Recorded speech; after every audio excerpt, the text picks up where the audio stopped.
শালোম। পাঠ উপদেশক ১২ অধ্যায় ১ থেকে ৮ পদ। বিষয় যৌবনে সৃষ্টিকর্তাকে স্মরণ করো। প্রিয় ভাই ও বোনেরা, আজকের পাঠ উপদেশক ১২ অধ্যায় ১ থেকে ৮ পদ আমাদের জীবনের একটি গভীর সত্যের কথা মনে করিয়ে দেয়। এই বইটি লিখেছেন জ্ঞানী রাজা সলোমন। তিনি জীবনের অনেক অভিজ্ঞতার পর একটি গুরুত্বপূর্ণ শিক্ষা দিয়েছেন। ১. যৌবনে ঈশ্বরকে স্মরণ করা। প্রথম পদে লেখা আছে, তোমার যৌবনের দিনে তোমার সৃষ্টিকর্তাকে স্মরণ করো। যৌবন হলো শক্তি, স্বপ্ন এবং সুযোগের সময়। এই সময় আমরা পড়াশোনা করি, কাজ শুরু করি, জীবনের লক্ষ্য ঠিক করি। কিন্তু অনেক সময় আমরা ঈশ্বরকে ভুলে যাই। বাইবেল আমাদের মনে করিয়ে দেয়, জীবনের শুরুতে যদি আমরা ঈশ্বরকে জায়গা দিই, তাহলে আমাদের পথ সঠিক হবে। ২. মানুষের জীবন ক্ষণস্থায়ী। এই অংশে কবিতার মতো ভাষায় বার্ধক্যের কথা বলা হয়েছে।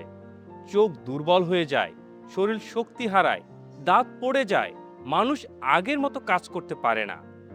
এর মাধ্যমে বাইবেল একটি সত্য দেখায়, মানুষের জীবন খুবই অস্থায়ী।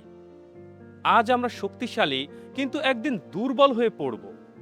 এই কারণেই এখনই ঈশ্বরের কাছে ফিরে আসা গুরুত্বপূর্ণ। ৩. পৃথিবীর সবকিছু ক্ষণিক। এই অংশের শেষের একটি পরিচিত বাক্য আছে, সবই অসার, অসারের অসার। এখানে সলোমন বলতে চেয়েছেন, ঈশ্বর ছাড়া জীবনযাপন করি, তাহলে পৃথিবীর সব অর্জনই শেষ পর্যন্ত অর্থহীন হয়ে যায়। ধন, সম্মান, সাফল্য সবই একদিন শেষ হয়ে যায়, কিন্তু ঈশ্বরের সাথে সম্পর্কই একমাত্র চিরস্থায়ী। আমাদের জীবনের জন্য শিক্ষা এই অংশ আমাদের ৩টি গুরুত্বপূর্ণ শিক্ষা দেয়। ১. জীবনের শুরুতে ঈশ্বরকে গুরুত্ব দিতে হবে। ২. সময় খুব দ্রুত চলে যায়, তাই দেরি করা ঠিক নয়। ৩. ঈশ্বর ছাড়া জীবনের সব সাফল্য শেষ পর্যন্ত শূন্য। পরিশেষে প্রিয় বন্ধুরা, আজকের এই বাক্যটি আমাদের জন্য একটি আহ্বান জানায়, তোমার যৌবনের দিনে তোমার সৃষ্টিকর্তাকে স্মরণ করো।